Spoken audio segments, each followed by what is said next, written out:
to Professor Paul Kengor, but he is editor of the American Spectator, a venerable publication of American conservatism.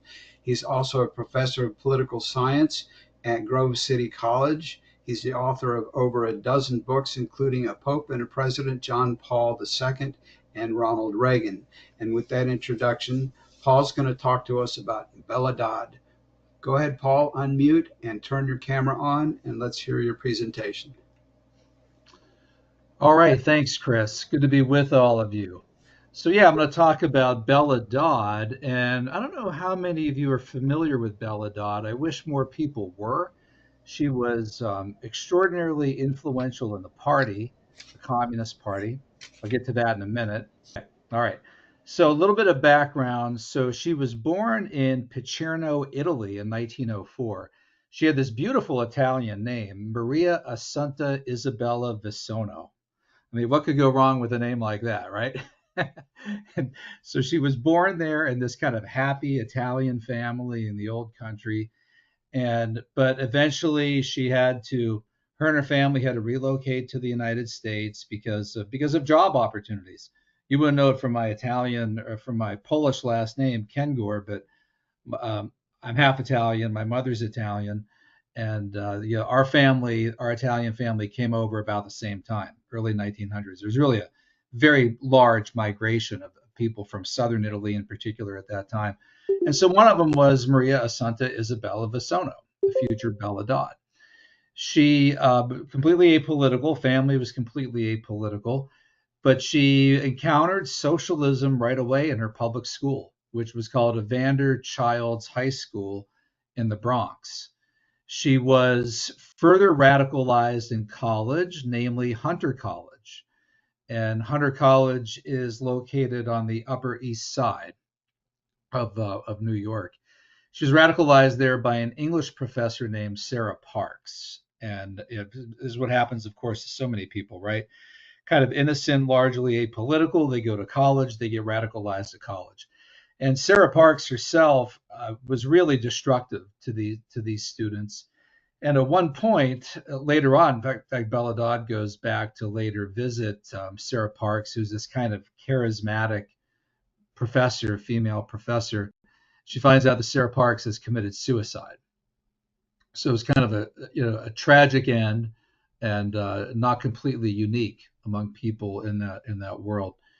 She really went full communist when she attended Columbia University, late 1920s. As did people like Whittaker Chambers, Thomas Merton.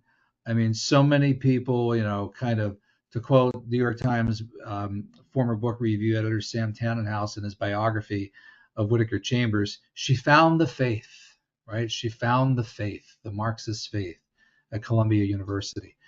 So there's a lot I could say on all of these things. I got to be kind of careful about going off on rabbit trails. I've written a book called The Devil and Bella Dodd, so I know a lot about each of these individual steps. But given the time limits, I'll jump ahead to when she joined the party. She later said that, this is a direct quote, "Step by step, I retreated from God and I went forth to meet the world, the flesh, and the devil." That's how she would later describe communism. But she later described it that way after she left communism. But she started working very closely with the Communist Party from the first time that she became interested in 1932 until the time that she became the official legislative representative of the Communist Party in New York City. She said that by 1935, and a lot of the information I'm giving you here comes from sources such as her memoir, which was called School of Darkness. Great title for a memoir, given that she was tasked with the education front for the party, School of Darkness. And a lot of this also comes from her very significant amount of testimony to Congress later on after she left the party. So by 1935, she was invited to secret meetings of the party, caucus meetings. And then in 1943, she agreed to formally join the party as an open member. So a lot of people in the party up to that point, they join quietly. They're told that if somebody asks them in a congressional committee if they're a member of a party. Bella Dodd said, we would tell you to put your hand on a stack of Bibles this high and lie. But she got to the point where she was so active in the party that they told her to go ahead and be an open member. She later told Congress that from 1932 on, she was, quote, under discipline from the Communist Party. 1944 to 48, she became a member of the National Committee of the Communist Party. So very high ranking. She was probably the party's highest ranking woman for a while. And in fact, I struggle to really determine which woman in the party might have been higher ranking or had more influence. It's hard to think of anybody other than maybe Elizabeth Bentley, possibly. But Bella Dodd was very high ranking. She became, because of her background in education, she was a teacher. So she ends up at Hunter College, following Sarah Parks, her communist Marxist mentor there. She ends up becoming the party's chief organizer for the education front. These are astonishing numbers. So all of you think about this. Bella Dodd placed over 1,000 communists, and she said upward of 1,500 communists in the New York State Teachers Union. Now, the New York State Teachers Union had a total membership of 10,000 people. Bella Dodd placed up to 1,500 communists in the New York State Teachers Union. And at that point, that's where the Teachers Union was. It started out of New York. Columbia University was the first teachers college. John Dewey was there. Of course, as a previous speaker just said, the Frankfurt School ends up relocating there. In the 1936 May Day Parade in New York City, Bella Dodd had 500 communist teachers marching in the 1936 New York City May Day Parade. Now, part of this is that New York City was just a hotbed of communism.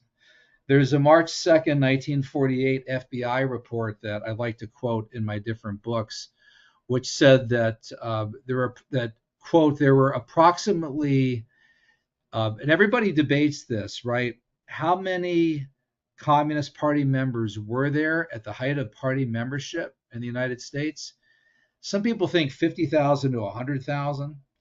This March 2nd, 1948 FBI report says about 60,000.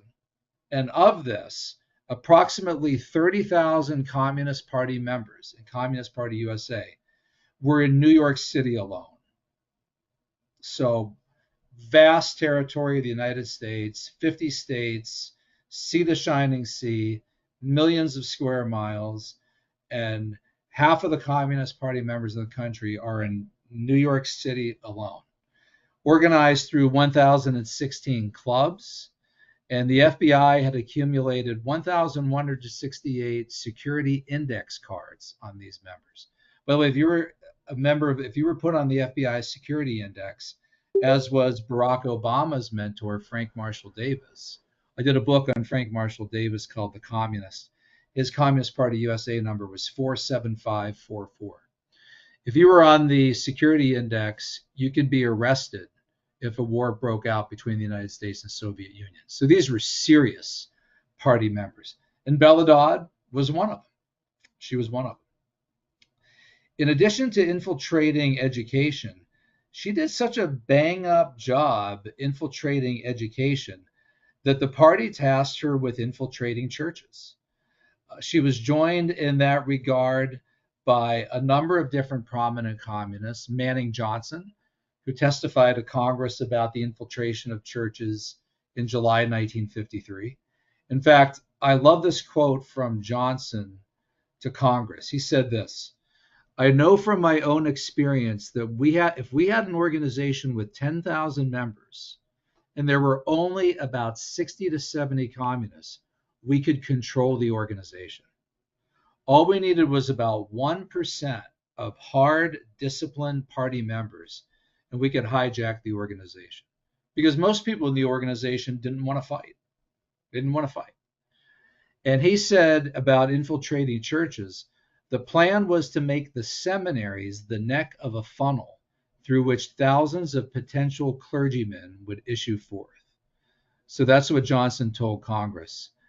Herb Philbrick testified to the Senate. He's the guy that I led three lives, Philbrick. He testified to the Senate April 7, 1953, on the infiltration of churches. Louis Boudin's, former editor of the Daily Worker, testified to Congress November 22, 1946, about the infiltration of churches. So Bella Dodd was put in charge of that, and she claimed, and she told this to Alice von Hildebrand and others, we focus on this in our book, The Devil and Bella Dodd, that she helped place over 1,000 communist men in Catholic seminaries. Now, the party had already infiltrated Protestant seminaries, Russian Orthodox Church abroad, in America, Episcopal Church, Methodist Church, Harry Ward, Methodist Federation for Social Action. Harry Ward and Roger Baldwin were founders of the ACLU. Presbyterian Church USA. But now they were going after the Catholic Church next, and Bella Dodd was part of that. Bella Dodd became, long story, all right, I'm skipping a lot here, but like many of these people, she becomes very disenchanted and frustrated with the party and what the party told her, especially seeing what Stalinism did, the way it controlled her own life. She wanted to have children. They told her not to have children. She leaves the party. But like the party always does, you don't leave the party. The party kicks you out. If they find out you're going to leave, you're treated like the worst of heretics. So she leaves in June 1948. She gets, the party immediately issues a press release just attacking her in the most vitriolic language. The Associated Press called Bella Dodd on June 17, 1948, and she said, this is the text of what the AP reporter told her. Dr. Dodd, this is the AP. We have received a statement from the Communist Party announcing your expulsion. It says here, Dr. Dodd, that you are anti-Negro, anti-Puerto Rican, anti-Semitic, anti-labor, and the defender of a landlord. Have you any statement to make? And Bella Dodd said, I had spent 10 or 15 years doing this to everybody that we went after in the party. Anybody who left the party or challenged us, we called them anti-Negro, anti-Puerto Rican, anti-Semitic, pro-Hitler, pro-fascist, pro-Nazi. Now I was just getting a dose of my own medicine. Now they were doing the character assassination against me. She said the party knew how, this is a direct quote, the party knew very effectively how to go against anyone who went against the communist movement. If you attacked the communist movement, the party immediately went among the liberals, among its allies, and various bases got the support of to help the people isolate the person and smear the person. We would start a disinformation campaign. We would get the smear published in the communist press, the Daily Worker, Masses and Mainstream, New Masses, whatever the publication the party had. Then we would publish the official line. We would send it to trade union leaders. Then we would send it to friendly left-wing intellectuals, professors, ministers, newspapers, radio, whoever. We would build the person into a pro-fascist, anti-Negro, anti-Semitic, anti-this and that. Everything which the man has done is blown up so as to create of him a monster and a horror. It's a direct quote. And now it was Bella's turn to be turned into a monster and a horror. So that's what she went through. I'm looking at the clock. Wow, I have only 1 minute left. Whew. She eventually turns her life around through Bishop Fulton Sheen, the great famous Bishop Fulton Sheen, who brings her back to the faith of her youth. She says, I feel like given what I've done, I should spend the rest of my life making penance in the most penitential religious order on the planet for what I've done. And Sheen said to her, no, don't do that. I want you to instead go tell the world what you know about communism. She became, I think, like a female Whittaker Chambers, even more so. In congressional hearings, she was a tour de force, followed by the KGB. Her 1,300-page FBI file was only declassified in 2021, which I got declassified through a lawyer friend through a Freedom of Information Act request. In Senate hearings, her code name was the Falcon. The Falcon. So she became this very courageous witness, spoke out against the party until her dying days. And to wrap this up, She had a number of health problems throughout her life.